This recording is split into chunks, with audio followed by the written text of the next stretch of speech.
xildhibaanana oo kamid ah xildhibaanada golaha wakiilada Soomaaliland oo maanta la hadlayay telefishinka caalamiga waa Bari TV ayaa ka hadlay saldhigga military la doonayo laga yagleelo magaalo xebeedka gobolka Saaxil waxaanu tilmaamay in ay ka gol ahaan ay soo dhaweynayaan isla markaana ay qalinka ku duugi doonaan saxiixitaanka beeska military la doonayo in laga dhiso magaalada Berbera.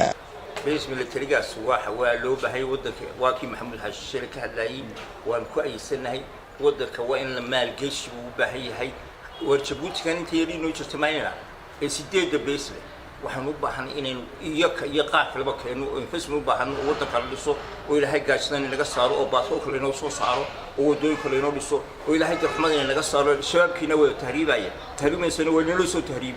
hadii sharciga la horkana geesta kale xildhibaanana waxa uu fariin adag u diray dawladda federaalka ee Soomaaliya waxaanu sheegay inaanu farmaajo uu yahay madaxweynaha hadda hogaaminaya dawladdaasi Soomaaliya in ay wada shaqeyn buuxda ay ka dhaxayso Soomaaliland iyo Soomaaliya. xildhibaanana oo waa Bari TV la hadlay waxa hadaladiisii kamid ahaa sida tan ama Sheekh Shariif doorteen annaka Soomaaliland baan la ilaaha dad madax banaan baan leh ayaan nahay bari baan la khiyaamay xilaatkii Jumbari waanu yareyno waanu ku yaacnay